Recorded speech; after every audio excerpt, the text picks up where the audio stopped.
Allez, on va démarrer. Bonjour, bonsoir à toutes et à tous. Merci de nous avoir rejoints pour cette petite discussion autour du vent de fraîcheur pour le nucléaire.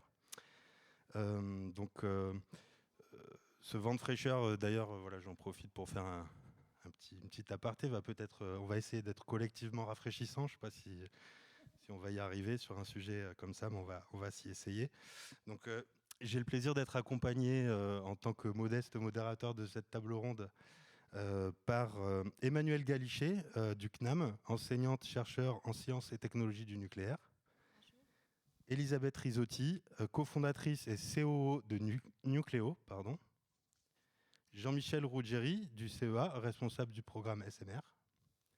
Et Thomas Roussel, EDF, chef de mission à la délégation de l'action régionale. C'est correct ? Oui, c'est ça. Bon, ça commence bien. Ok, alors ce vent de fraîcheur sur la filière nucléaire, on va attaquer tout de suite dans le dur si vous voulez bien.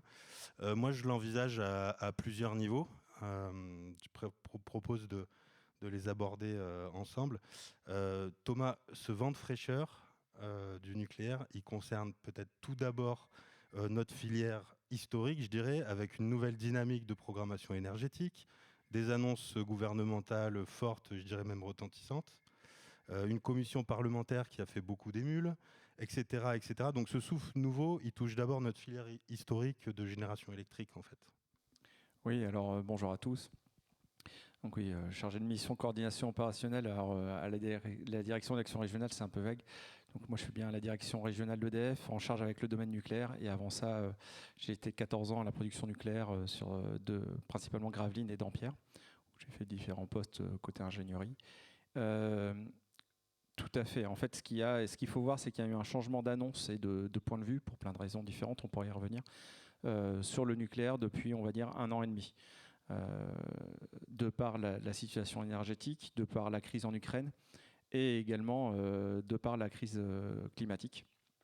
Et qu'aujourd'hui, une des réponses pour répondre à ces crises est de passer au développement du nucléaire.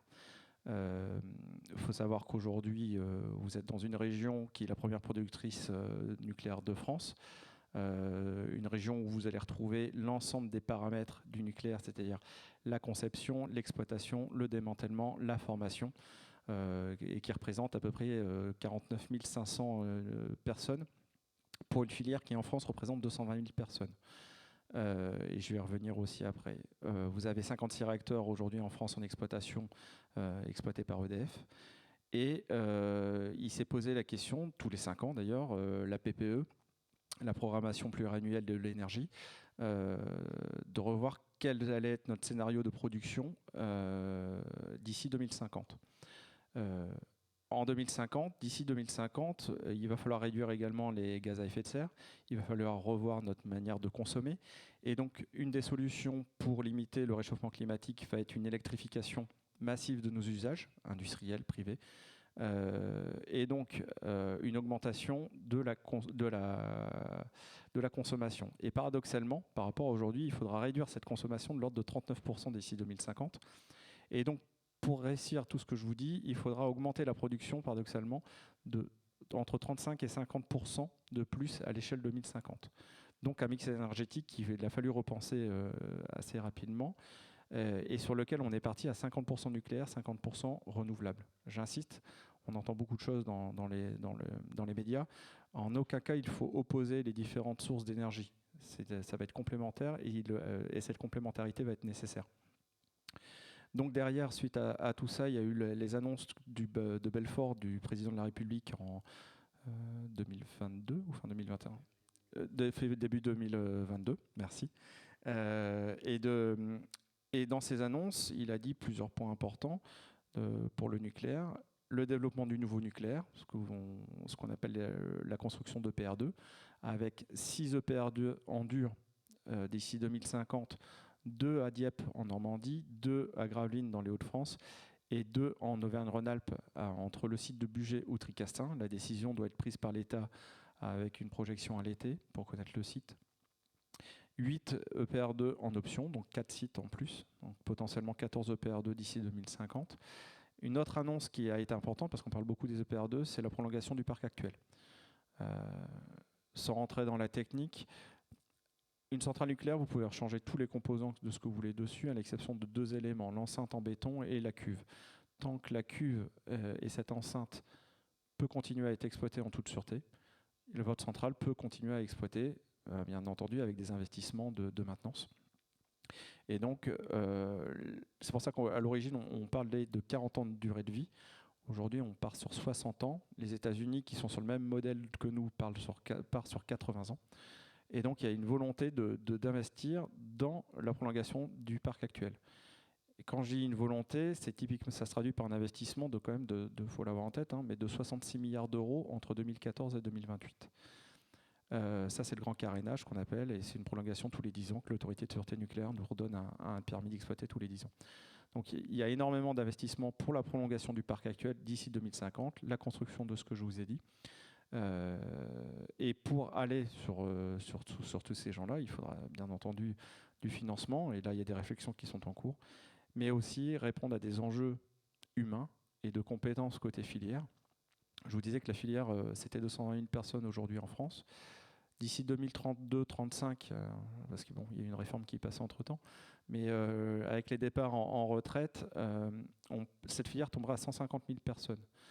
Or, les besoins, avec ce que je vous disais de développement, on doit monter une filière de 300 000 personnes d'ici 2032, avec de la reconversion, et trouver environ 100 000 personnes, 100 000 collaborateurs, j'insiste, pour intégrer la filière. D'où les recrutements que vous pouvez entendre, différents chiffres.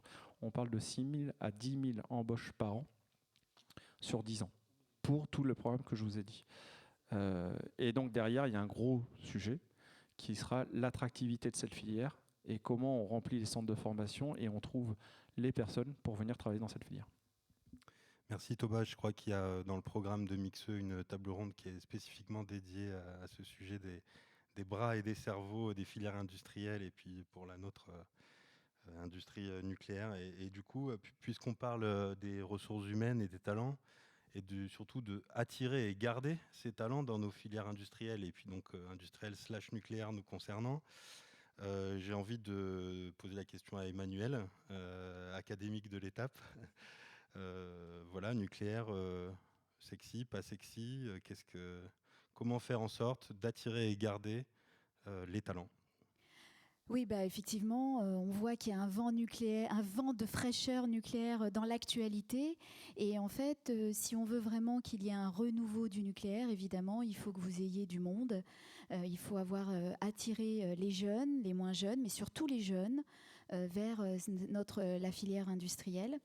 Et donc, quand vous parlez d'attractivité, finalement, il y a 3 acteurs fondamentaux qui sont, 1, les pouvoirs publics, 2, la filière industrielle, et puis 3, évidemment, les jeunes. Et je dirais que le point numéro 1, c'est vraiment les pouvoirs publics. Quel est aujourd'hui le constat qu'on peut faire sur l'état, je dirais, du système éducatif français, parce que c'est bien de cela qu'il va falloir parler. Parce que former à l'énergie nucléaire, former à l'industrie, il faut former aux sciences et il faut former bien aux sciences. Et aujourd'hui, vous voyez que toutes les études le montrent. Le niveau des Français en mathématiques et en sciences a beaucoup, beaucoup chuté. On est aujourd'hui dans les derniers du peloton européen, alors qu'on était dans les premiers il y a encore 40 ans. Donc il y a un vrai souci sur le système éducatif et je dirais que la responsabilité première, elle est évidemment gouvernementale. Elle est sur redonner envie aux jeunes de venir se former, refaire des mathématiques, refaire des sciences. Je vais vous donner quelques chiffres juste pour fixer les idées aujourd'hui sur le système éducatif français. Et donc la vraie responsabilité de l'éducation nationale en priorité, c'est 10 bacs technologiques qui sont aujourd'hui possibles pour nos jeunes. Il y en a 2 qui mènent à l'industrie. Tout le reste, c'est soutenu, c'est du soutien à une économie de service. Et on le sait, c'est à cause, je dirais, de la désindustrialisation évidemment du pays depuis 40 ans. Donc le système éducatif a suivi cette désindustrialisation. Dans les écoles au bac plus 5, c'est pareil. Aujourd'hui, on forme 3 fois plus dans les écoles de commerce qu'on ne forme dans les écoles d'ingénieurs. On le sait, Syntec Énergie, enfin toutes les filières et les branches professionnelles le disent. Aujourd'hui, on a besoin d'environ 50 000 à 60 000 ingénieurs par an.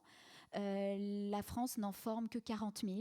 Et si vous voyez le renouveau du nucléaire ou la réindustrialisation, comme le veut le gouvernement, eh bien, il en faudra encore plus. Donc on voit qu'il nous manque vraiment, peut-être pas des formations, parce qu'il faut aussi les remplir. On sait qu'il y a certaines formations techniques qui ne sont pas remplies, d'ailleurs des formations de l'éducation nationale, mais il faut surtout attirer. Et donc, on a une grande responsabilité de la part des gouvernants, de la part du pouvoir politique, de redonner ce goût pour les sciences, pour les mathématiques, et redonner le goût finalement du travail. Bon, ça pourrait faire une conférence à elle tout seul. Le deuxième point, c'est la filière industrielle. Et la filière industrielle nucléaire, il faut qu'elle continue à être transparente. Il faut qu'elle fasse attention à son image. Elle a été beaucoup écornée, son image.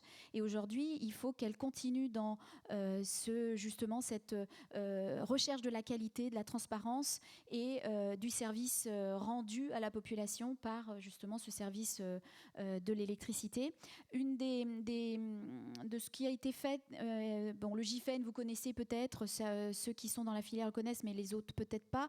La filière s'est regroupée autour du GIFEN, un groupement industriel, et on a beaucoup réfléchi aux compétences, à la formation, à l'attractivité, etc.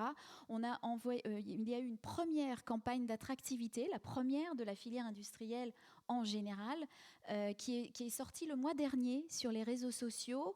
La cible, c'était les 13-25 ans. On n'avait pas énormément d'argent. Juste pour vous donner aussi un chiffre, les militaires, par exemple, pour la campagne que vous connaissez toutes et tous, qui c'est engage.fr, c'est 6 millions d'euros. Nous, on avait 200 000 euros grâce à l'EDEC qui a été signé avec l'État. Mais bon, avec 200 000 euros, on a fait une très belle campagne. Je vous invite à aller regarder sur les réseaux sociaux de vos enfants, TikTok, Snapchat, etc. Elle est très moderne, elle est extrêmement enrichissante et on espère qu'elle aura un vrai résultat. Et puis finalement, les derniers, c'est les jeunes. Les jeunes, il faut leur redonner justement, comme je vous le disais, il faut bien les traiter en fait aussi. Il faut pouvoir leur permettre d'avoir des belles carrières et il faut leur permettre d'avoir des perspectives. Et finalement, je dirais que ces nouveaux réacteurs du futur, les SMR, les AMR, toute cette nouvelle dynamique d'innovation, et bien c'est cela qui peut-être manquait finalement à notre jeunesse, pour lui donner des perspectives et se dire que demain, encore et toujours, ce ne sera pas une filière dont on ferme les outils de production, mais que c'est une filière qui va devenir de plus en plus durable et qui a des perspectives. Et donc la quatrième génération et aussi les SMR, tous ces nouveaux systèmes de production sont extrêmement importants justement pour l'attractivité. Merci Emmanuel, hyper intéressant. Et du coup, pas du tout sans transition, bien au contraire, Jean-Michel. Ça marche. Effectivement, l'année dernière, déjà ici à Mixeux, on avait évoqué les promesses des SMR, les perspectives des SMR et des AMR de quatrième génération. Jean-Michel, qu'est-ce que tu peux nous dire un peu de tout ça, avec une vision un peu de panel technologique ? Je dirais qu'en effet, tout ce qui vient d'être dit est important et le nucléaire se relance et donner envie aux jeunes et à la filière aussi de se renouveler. Parce que on parle des jeunes, mais il y a aussi la filière. Ça passe par ces types de réacteurs dits nouveaux, parce qu'en fait, ils ne sont pas très nouveaux. Ça fait plus de 15 ans qu'on y travaille. Et notamment, c'est une chance. C'est pour ça qu'on a plein qui sortent là aujourd'hui dans les startups qui se proposent, que ce soit Nucléo ou d'autres chez nous, parce que ça fait 15 ans qu'on y travaille sur cette R&D. Et l'idée des SMR, il faut juste se dire, c'est comme faire une petite maison. On fait une tiny house, pas comme on fait simplement une réduction d'échelle de la villa, parce que sinon on ne rentrera pas dans la salle de bain ni dans la chambre. Donc on adapte finalement à la taille de ce qu'est la tiny house, l'ensemble de ce dont on a besoin dans la maison. Le réacteur, c'est pareil. Quand on veut faire un petit réacteur, on ne le conçoit pas comme un grand. Donc on le conçoit comme un petit réacteur. Donc on est obligé de faire énormément d'innovation pour tout mettre ça dans quelque chose qui est petit, qui doit rester petit. Donc c'est un peu ça l'idée, et qui a été porteur de beaucoup d'idées. Et quand on applique cette idée-là à tous les types de réacteurs, ça marche pour tous. Et donc ça marche pour ceux de génération 2-3. Donc on peut parler de Neward, par exemple, qui est un bon réacteur de génération 2-3 avec beaucoup j'allais dire de technologie sur étagère, mais avec beaucoup d'innovations nécessaires pour le rendre petit et pour en faire un SMR. On parle des SMR, donc en France, Small Modular Reactor, c'est pour ces réacteurs qui sont plutôt de génération 2-3. Et puis quand on va vers des réacteurs de type génération 4, on leur applique le système SMR, donc on va le faire tout petit. Eh bien, on va appeler ça des Advanced Modular Reactors. On devrait plutôt appeler ça des Advanced Small Modular Reactors. Mais bon. Et l'idée, c'est que quelle que soit la technologie, on pourra lui appliquer ça. Et l'idée de ça, c'est le rendre petit. Pourquoi petit? Parce qu'il va être adapté à plusieurs technologies, en tout cas à plusieurs marchés potentiels. Donc, remplacer les centrales à charbon qui sont dans les endroits où on fait de l'électricité à partir du charbon. On sait que les centrales à charbon font à peu près 200 à 400 MW électriques. Donc, c'est pas la taille d'un EPR. Donc, si on veut remplacer ces réseaux-là, eh bien, il faut des réacteurs plus petits, donc ça a un intérêt de les faire petits. Après, quelle que soit la technologie, pour faire de l'électricité, ça serait intéressant. Ou alors, on va aller chercher d'autres technologies. Alors, des génération 4, alors ça peut être réacteur au plomb, réacteur au sodium, réacteur à haute température.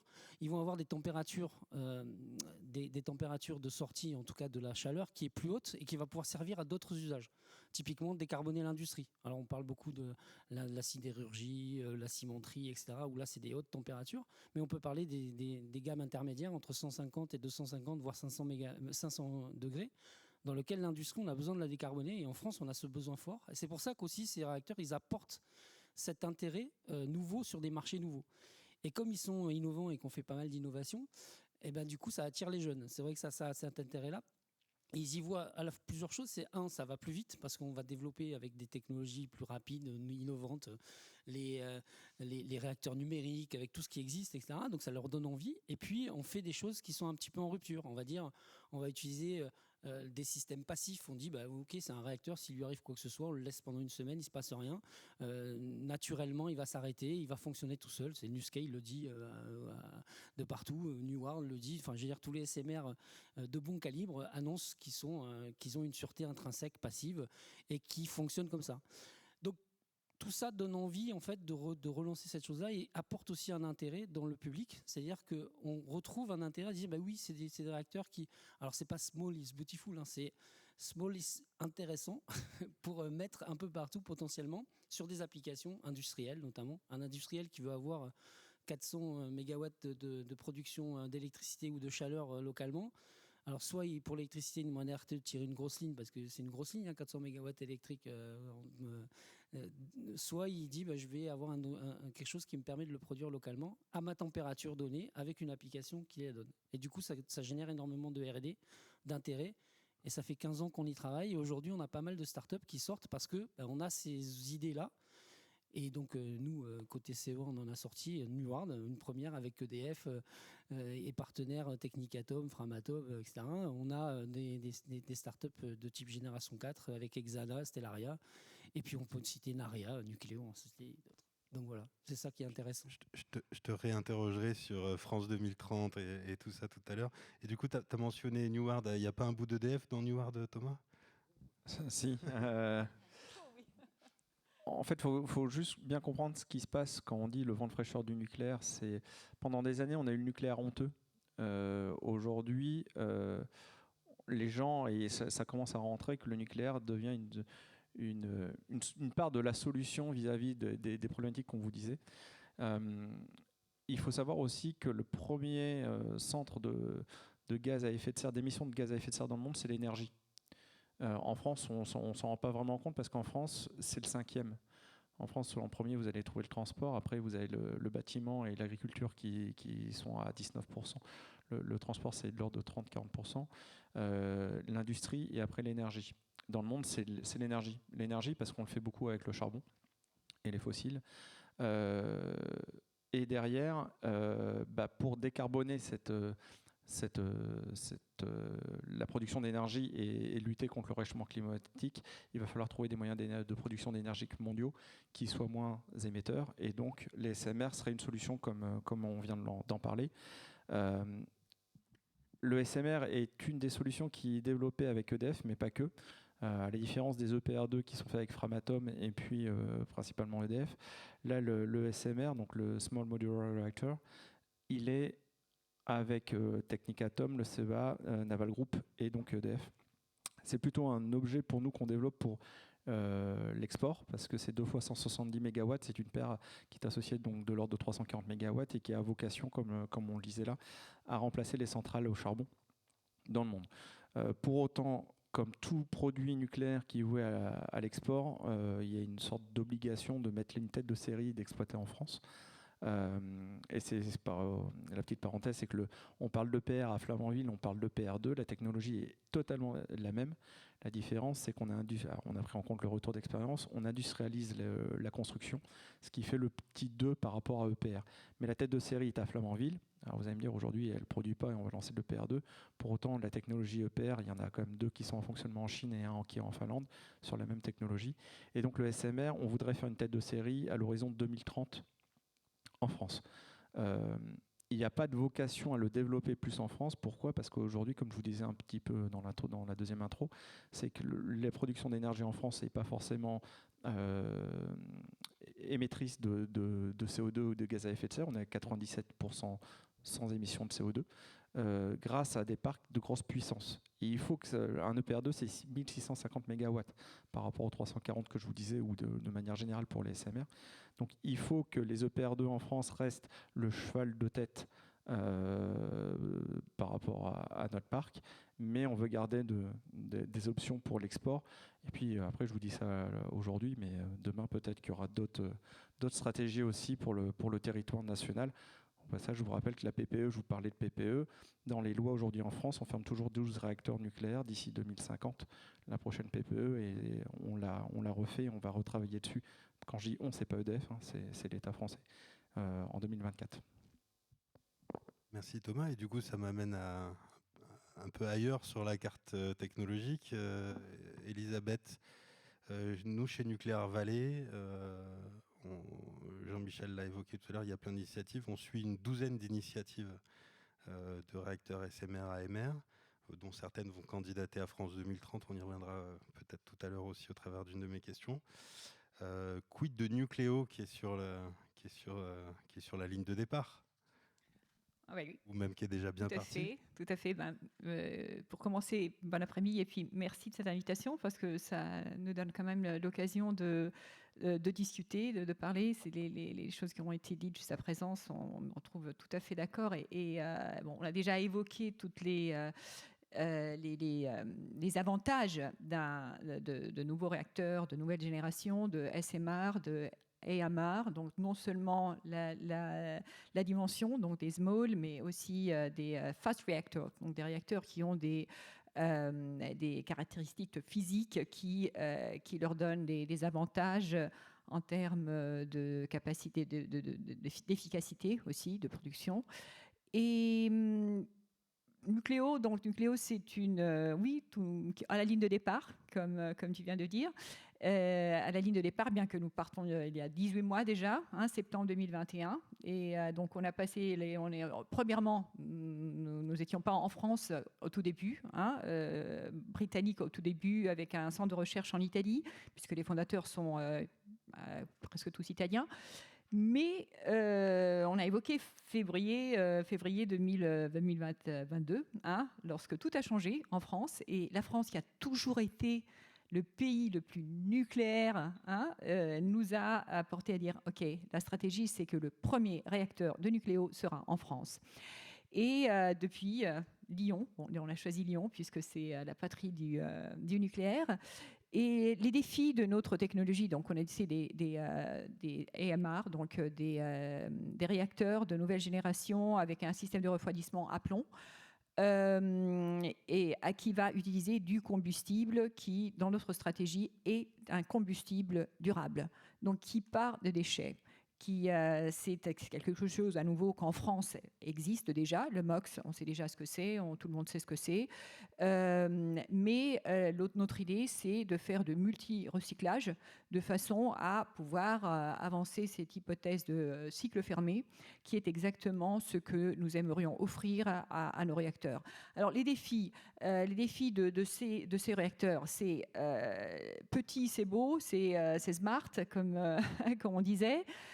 Petit, ça permet aussi une énorme flexibilité et donc un avantage économique aussi, puisqu'on peut construire ces réacteurs qui sont de dimension à 200 MW, ça fait du 5 mètres par 6, et on peut les construire et les déplacer, donc les mettre là où on en a vraiment besoin. Ça apporte un énorme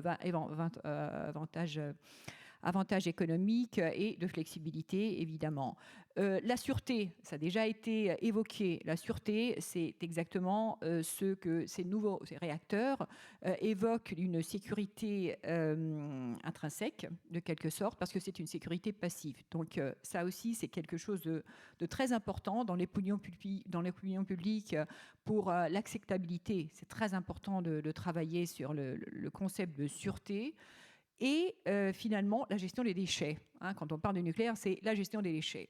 Alors, avoir une mission qui va nous obliger, évidemment, en parallèle à la construction du réacteur démonstrateur, ça va être aussi de construire une usine de MOX en multi-recyclage. Ça va représenter, évidemment, un gros investissement, mais c'est ce qui pourra nous permettre de parler de gestion durable des déchets, et donc avoir un combustible qui n'a pas besoin d'avoir d'uranium, qui n'a pas besoin de creuser encore, et de pouvoir utiliser d'une façon durable ce qui est déjà produit par l'industrie. Et, Merci. Et du coup, Elisabeth, vous candidatez à France 2030. Oui, oui. Oui, bon, ben, c'est public, on peut le dire. Okay. Et on croise les doigts, on attend avec impatience les résultats. La participation à France 2030, pour nous, vraiment est très, très importante. C'est quelque chose de très important parce que c'est ce qui nous permet d'être acceptés parmi les nombreux et très intéressants projets qu'il y a en France. Il faut le dire tout de suite, notre technologie, c'est une technologie complémentaire à ce qui existe et ce qui est très intéressant sur le marché. Évidemment, on croit beaucoup dans notre technologie et nous sommes vraiment épatés d'avoir été acceptés. Et je croise les doigts, mais enfin, on serait encore plus content d'obtenir l'officialisation de ce label qui nous permettra d'être reconnu en France comme un acteur français. Nous sommes en France, notre premier acteur sera en France, on y tient beaucoup, nous avons beaucoup de collègues, nous sommes déjà 70 en France, et ça va devenir entre 130 et 140 d'ici la fin de l'année. Et donc c'est une équipe importante. Nous avons un centre de recherche en Italie qui est assez aussi nombreux et un autre projet en Angleterre. Mais enfin, France 2030, oui, c'est la façon d'être positionné en France et d'être vu aussi comme un acteur français. Merci. Et du coup, Jean-Michel, je reviens vers toi. Ce protocole France 2030, donc je rappelle très très rapidement, c'est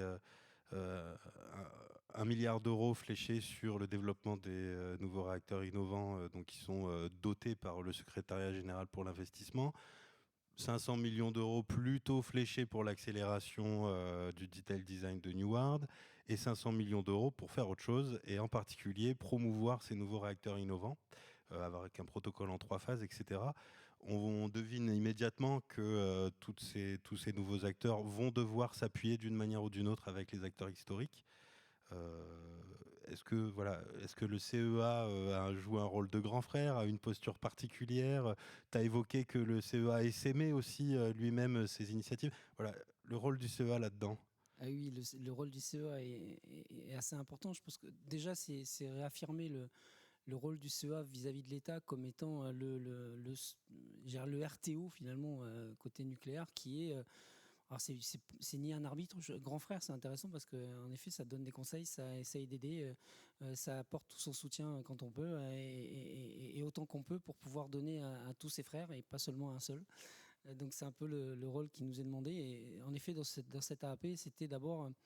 Alors d'abord, il y a toute la partie, le soutien sur la partie New World, dans lequel on est partenaire, on a construit une roadmap et on développe le projet en effet à l'international et au niveau européen avec une supply chain européenne. Donc, dans lequel on a intégré Tractebel il n'y a pas longtemps. Donc on peut rajouter aussi des drapeaux européens.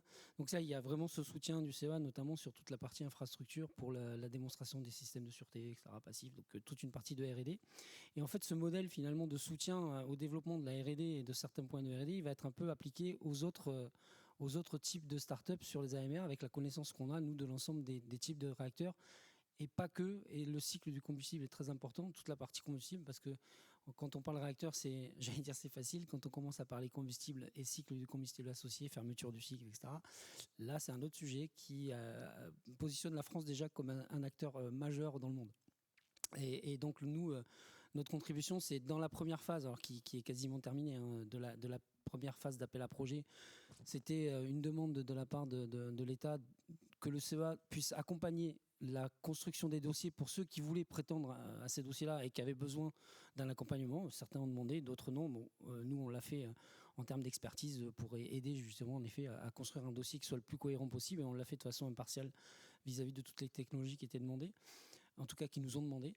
Et la deuxième phase, c'est sur ceux qui seront retenus dans les roadmaps qu'ils auront proposés de R&D. S'il y a des points de R&D qui sont d'intérêt, nous, on sera amené à devoir, sur demande de l'État, pouvoir les accompagner finalement à faire ces roadmaps de R&D s'ils veulent les faire avec nous, sur la base de le troisième plan, qui est on doit développer, nous, l'ensemble de la R&D et des installations génériques pour aider au développement du nucléaire au sens large.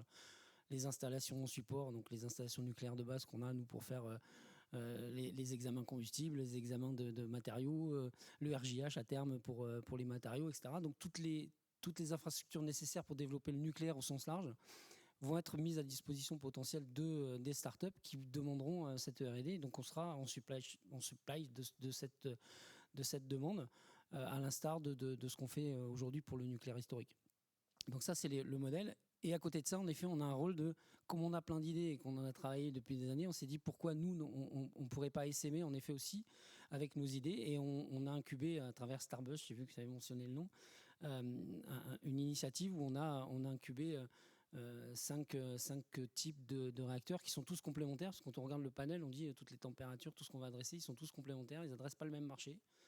Et donc, c'était l'intérêt de les faire porter avec des gens qui croient dans ce qu'on a développé technologiquement, etc.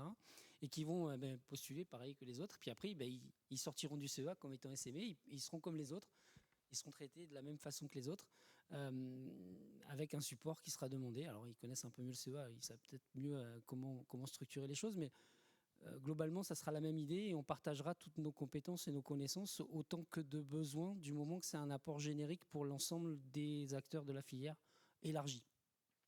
Moi, j'ajoute, pour le CEA, c'est quand même un vent de fraîcheur. On revient sur le vent de fraîcheur. C'est aussi un vent de fraîcheur sur la façon de faire, sur un certain nombre d'acteurs qui sont certainement plus... ils osent plus. L'utilisation du réacteur numérique, c'est quelque chose qui est quasi systématique dans toutes les startups et c'est très bien pour faire un certain nombre de démonstrations avant de passer à la démonstration, j'allais dire, de la vraie vie, qui est on fait des installations, on fait du combustible, on fait de la qualification. Et je veux juste rappeler un article qui a été sorti aux États-Unis, parce qu'ils ont pris pas mal d'avance sur nous. Ils ont fait beaucoup de réacteurs papier, ils ont eu beaucoup de startups. Et il n'y a pas très longtemps, ils ont sorti un papier qui était « Et maintenant, la vraie vie commence ». C'est quand ils ont commencé à vraiment développer. Et je sais que le CEO de NuScale, un jour, en aparté, il nous a dit « Je ne pensais pas que ça allait être aussi dur quand même ». Bon, voilà, ça ne veut pas dire qu'il ne faut pas le faire, mais par contre, il a approché les choses différemment. Il a fait bousculer un certain nombre de choses. La NRC aux États-Unis a pas mal changé un certain nombre de domaines sur les lignes qu'elle pouvait bouger. Les autorités de sûreté en Europe sont en train de regarder ces réacteurs de façon particulière. Eh bien, nous, on est là pour accompagner aussi, mais pour aussi rappeler qu'il y a un certain nombre de sujets qui sont importants. Et c'est pour ça qu'on a des installations importantes à maintenir et à développer pour que la supply chain française et européenne, finalement, puisse développer ces réacteurs et apporter des solutions à la décarbonation du système. Parce que finalement, à la fin, c'est pas pour faire du nucléaire juste pour le plaisir, quoi. Voilà. Et justement, on arrive quand même, indépendamment de la capacité à développer telle ou telle technologie, à un moment donné, il faudra que les industriels acceptent d'avoir un SMR ou un AMR dans leur jardin, et que les collectivités acceptent que les industriels puissent accueillir de tels objets dans leur arrière-cour, voilà, pour changer un peu de nom. Emmanuel, tu y crois toutes les conditions d'acceptabilité de tel objet énergétique dans des bassins industriels? Alors effectivement, c'est aussi une très bonne question, l'acceptabilité de l'énergie nucléaire par la population et notamment la population française. C'est une vaste question. C'est est-ce que on réussira à aller au-delà du parc et du maintien et du renouvellement du parc français d'aujourd'hui? Est-ce que demain on pourra avoir des scénarios de parc avec différents réacteurs et différentes technologies? C'est, je dirais, une des questions fondamentales effectivement du futur du nucléaire. Et finalement, si vous regardez sur l'acceptabilité, vous avez également toujours les mêmes acteurs, les pouvoirs publics, l'État et ses leaders d'opinion, et puis la filière industrielle qui, elle, doit continuer à toujours travailler, être innovante, les réacteurs justement numériques, etc. Alors je voulais juste faire un point sur l'acceptabilité et le rôle, la responsabilité immense du pouvoir politique, encore une fois, parce que je me suis penchée finalement, et sûrement plein d'entre vous l'ont fait également, sur les sondages qui ont été faits depuis très longtemps. Évidemment, on fait des sondages, mais j'ai regardé depuis les années 90 en France, et on voit qu'il y a une corrélation immédiate entre les discours politiques ou les décisions politiques et l'avis de la population sur l'énergie nucléaire. Et on voit donc que la responsabilité des politiques est immense. Elle fait varier l'opinion politique, même des fois de manière absolument irrationnelle, avec des leaders dont vous connaissez les noms et les appétences pour certains, une certaine décroissance. On sait aujourd'hui que peut-être nous, on peut décroître, mais il y a un certain nombre des millions et des milliards de personnes autour de la planète qui n'ont pas du tout envie de décroître. Ils ont juste envie d'avoir accès à l'électricité et à la chaleur aussi. Et donc, on a, nous, en tant que pays industrialisés et européens, aussi une responsabilité pour les aider et donc être les fers de lance d'un nouveau nucléaire qui pourra être essaimé à travers la planète. Et donc ça, d'une part, le pouvoir politique doit continuer toujours à avoir une constance. Et j'avais envie de terminer mon petit discours sur une espèce de la recherche d'un consensus politique de l'énergie, comme nous avions jadis, qui a fait que même des alternances gauche-droite en France a permis la construction d'un parc tel que nous l'avons aujourd'hui. Il faut qu'on retrouve ça. Il faut que on puisse, l'industrie et la population française puisse s'appuyer sur des perspectives qui ne vont pas être mises demain en cause par quelqu'un qui aurait envie d'arrêter et de fermer les centrales nucléaires. Les jeunes, c'est encore toujours et toujours le point central, ont besoin de perspectives, ils ont besoin d'innovation. La filière doit innover, elle le fait déjà beaucoup justement avec l'innovation numérique. Ça, c'est une grande qualité finalement de la filière industrielle. On a vu, on en a parlé, les SMR, les AMR seront des full digital reactors, et ça, ça fait vibrer les yeux, je vous l'assure, dans mes salles de classe, lorsque je leur chausse les casques de réalité virtuelle sur la tête et que nous allons faire des serious games sur les centrales. Je peux vous assurer que là, on voit vraiment un regain d'intérêt pour la filière nucléaire. Alors après, je ne suis pas très compétente en économie, évidemment, de l'industrie. Donc j'ai un avis, évidemment, sur comment on doit faire cela, mais je vais laisser les économistes, les compétents, voir un petit peu comment organiser de manière le business plan, en fait, de l'avenir du nucléaire. Mais en tout cas, encore une fois, la responsabilité du pouvoir politique est centrale. Merci. Oui, effectivement, c'est une chose que le nucléaire modulaire à proximité des bassins industriels soit quelque chose d'acceptable.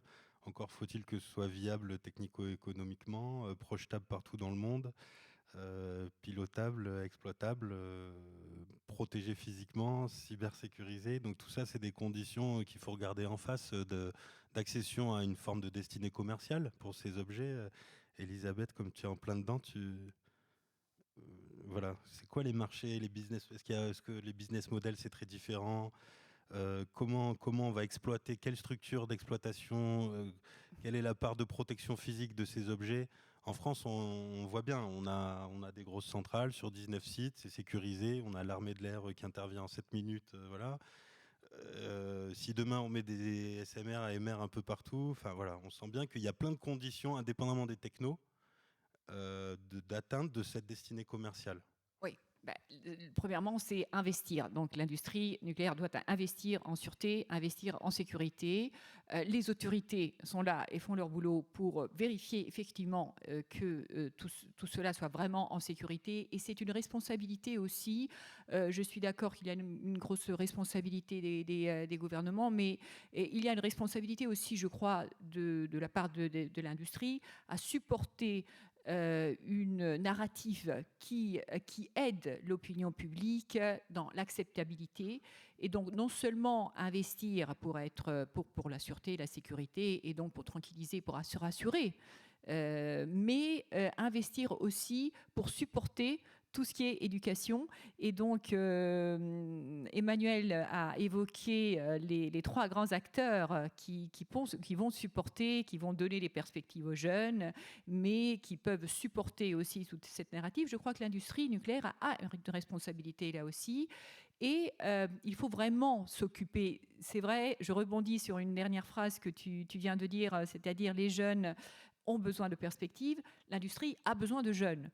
Et donc, investir pour que les jeunes soient attirés par une industrie qui réponde à toute cette acceptabilité et toute cette rassurance aussi que l'on peut donner, c'est très important.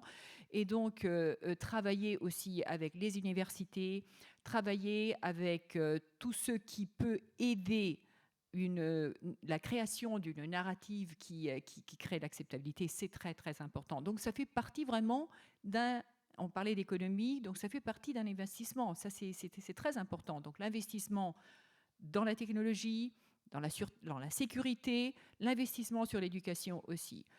Le nouveau modèle que nous apportons et auquel nous nous sommes approchés, c'est un modèle des fonds privés, ce qui n'était peut-être jamais arrivé en précédence, et surtout le fait d'avoir je reviens au SMART plutôt que Small Modular Reactor, ça permet d'avoir il est évident qu'il faut lever beaucoup de fonds, mais c'est quand même à la portée d'investissements privés.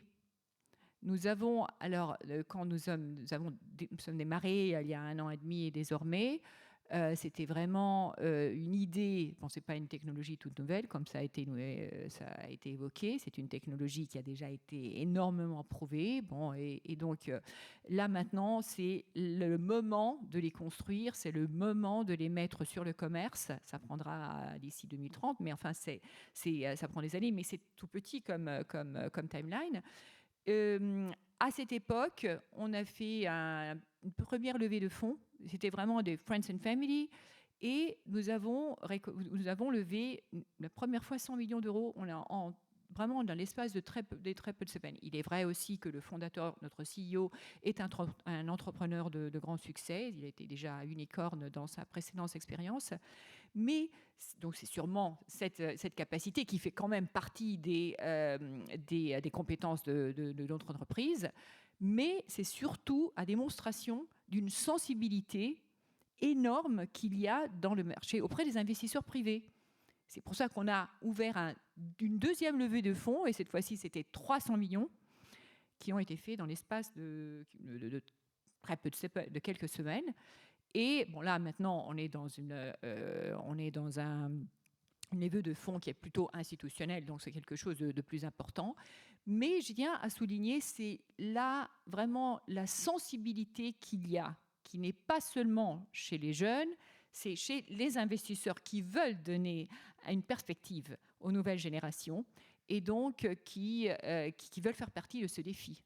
C'est dans le marché aérospatial, ça s'est déjà passé, ça s'est déjà produit il y a quelques années. Le marché privé est entré, et à ce moment-là, ça a démarré un énorme... Alors, c'est le nouveau modèle qu'on apporte aussi d'un nouveau économique. Et donc, ça va créer un partenariat entre les institutions et le privé, ce qui est tout à fait important pour que les histoires soient des histoires de succès.